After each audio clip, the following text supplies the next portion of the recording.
بسم اللہ الرحمن الرحیم۔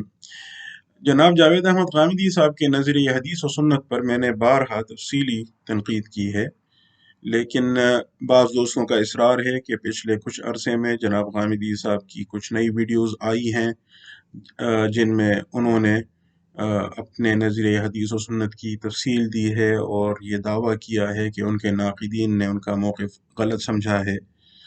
تو دوستوں کا کہنا تھا کہ ان ویڈیوز کا اثر نو جائزہ لینا ضروری ہے اور ان کی روشنی میں غامدی صاحب کے موقف پر نظر ثانی کی ضرورت ہے۔ میں نے ان ویڈیوز کو اتنے ہی غور سے اور تحمل سے دیکھا جتنا ان کا حق تھا، اور اس کے بعد بھی میرا سوچا سمجھا موقف یہ ہے کہ مجھے جناب غامدی صاحب کے نظریہ حدیث و سنت کے سمجھنے میں کوئی غلطی لاحق نہیں ہوئی۔ میں کوشش کروں گا کہ غامدی صاحب کے نظریہ حدیث و سنت کے متعلق ایک خاص ترتیب سے چند اہم نکات پیش کروں۔ اس ویڈیو سیریز میں پہلے میں 20ویں صدی عیسوی میں بر صغیر میں حدیث و سنت پر ہونے والے مباحثے میں غامدی صاحب کا مقام متعین کرنے کی کوشش کروں گا، اور اس مقصد کے لیے میں دکھانے کی کوشش کروں گا کہ غامدی صاحب کے اس نظریے کے مآخذ کیا ہیں، سورسز کیا ہیں جہاں سے انہوں نے یہ نظریہ اخذ کیا ہے۔ اس کے بعد میں اس پر بات کروں گا کہ غامدی صاحب کے اس نظریے کے مختلف ارتقائی مراحل کیا تھے، کہاں سے بات شروع ہوئی اور اب وہ کہاں کھڑے ہیں، اور پھر اس نظریے کے مضمرات کی وضاحت کے لیے میں ایک مثال پر بحث کروں گا، اور آخر میں چند متعین سوالات سامنے رکھوں گا۔ تو پہلے بر صغیر میں جو مکالمہ ہوا ہے، مباحثہ ہوا ہے پچھلی صدی میں حدیث و سنت کی حجیت اور ان کے مقام کے متعلق، تو ان پر چند نکات عرض کرتا ہوں۔ بر صغیر میں حدیث و سنت کی حجیت سے انکار مختلف شکلوں اور صورتوں میں ظاہر ہوا، جنہیں دو بنیادی قسموں میں تقسیم کیا جا سکتا ہے۔ ایک قسم یہ ہے کہ حدیث کے استناد کا انکار کیا جائے اور حدیث کے پورے ذخیرے کو عجمی سازش کہہ کر مسترد کیا جائے۔ اس کی کئی ذیلی شکلیں بنی، مثلا کسی نے تو تفصیلی بحث میں جائے بغیر سنی سنائی پر بڑے بڑے دعوے کیے، اور کسی نے اسماء الرجال کی کتب کو بنیاد بنا کر حدیث کی کتب پر چڑھائی کی، جیسے تمنا عمادی کا کام تھا۔ دوسری قسم یہ بنی کہ استناد کی بحث میں جائے بغیر یا استناد کو ماننے کے باوجود حدیث کی حجیت اور اتھارٹی کا انکار کیا جائے۔ اس صورت میں بھی کئی ذیلی شکلیں بنی، کسی نے سرے سے حدیث کو حجت ماننے سے ہی انکار کیا، جیسے نام نہاد اہل القرآن گروہ نے پوری ڈٹائی کے ساتھ کیا، تو کسی نے ذرا درمیان کی راہ نکالنے کی کوشش کی۔ درمیان کی راہ نکالنے والوں میں جس نے اسماء الرجال کو بنیاد بنا کر اور کسی حد تک حدیث و سنت کی اتھارٹی کو ماننے کے باوجود اس میں چھید کیے، تمنا عمادی کے آخری دور کا کام جب وہ مکمل انکار حدیث سے کسی حد تک رجوع کر چکے، حبیب الرحمن کاندھلوی وہ مذہبی افسانوں والے، اور عمر احمد عثمانی فقہ القرآن والے شامل ہیں۔ ان مؤخر الذکر تین شخصیات کے کام کا بہت گہرا اثر جناب غامدی صاحب کے پورے ڈسکورس پر نظر آتا ہے۔ تمنا عمادی، حبیب الرحمن کاندھلوی اور عمر احمد عثمانی۔ آپ مثال کے طور پر جمع القرآن کا مسئلہ لے لیجئے، اختلاف قراءت پر بحث دیکھ لیجئے، عمر عائشہ رضی اللہ تعالیٰ عنہ کا مسئلہ دیکھ لیجئے۔ ہر جگہ غامدی صاحب کے ڈسکورس میں آپ کو ان کے ان تین پیش روؤں کا اثر نظر آئے گا، خواہ غامدی صاحب کی تحریرات میں ان کا نام نظر نہ آئے۔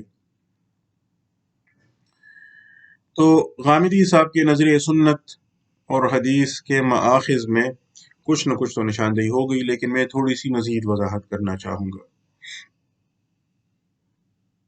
ہمارے ایک دوست نے اپنے تئیں بہت کوشش کی ہے کہ کسی طرح غامدی صاحب کے کام کو فقہائے کرام اور محدثین کی روایت کے تسلسل اور تناظر میں پیش کریں۔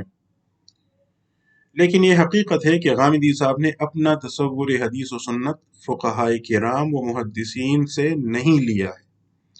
ज़्यादा से ज़्यादा आप कह सकते हैं कि उनके यहाँ इमाम शातिबी का ज़िक्र इधर उधर कहीं मिल जाता है, लेकिन वो भी अधूरा, और उसमें भी उन्होंने शातिबी के मौक़िफ़ को दुरुस्त तरीके से पेश नहीं किया।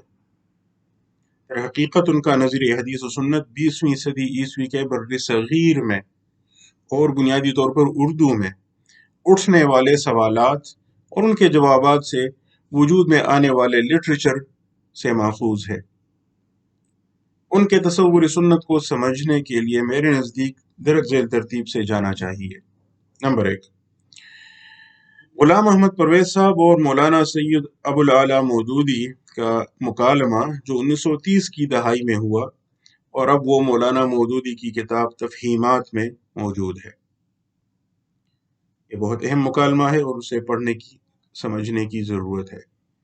नंबर 2, इस मुकालमे के बाद मौलाना मौदूदी को बाज़ अहले हदीस उलमाए किराम से रावी की फ़क़ाहत के मसले पर भी बहस करनी पड़ी और पैगंबर की शख्सी और नबवी हैसियतों में फ़र्क पर भी बात करनी पड़ी। ये बहस भी तफ़हीमात में मौजूद है। नंबर 3, जमात इस्लामी की तश्कील के बाद तर्जुमानुल कुरान में शाया शुदा बाज़ मज़ामीन पर एक मुमताज़ अहले हदीस आलिम की जानिब से तनकीद जमात इस्लामी का नज़रिया हदीस के उन्वान से शाया हुई। वाज़ेह रहे कि इन मज़ामीन में बाज़ मौलाना इस्लाही के थे और इस वजह से इस किताब में मौलाना इस्लाही पर अलग से तनकीद भी की गई है। तो ये जो मज़ामीन का सिलसिला था ये भी बहुत अहम है। नंबर 4, डॉक्टर अब्दुल वदूद साहब जिनका ताल्लुक़ गुलाम अहमद परवेज़ साहब के ग्रोह से था, उनके साथ मौलाना मौदूदी की बहस जो सुन्नत की आईनी हैसियत के उन्वान से शाया हुई है, वो बहुत अहम दस्तावेज़ है।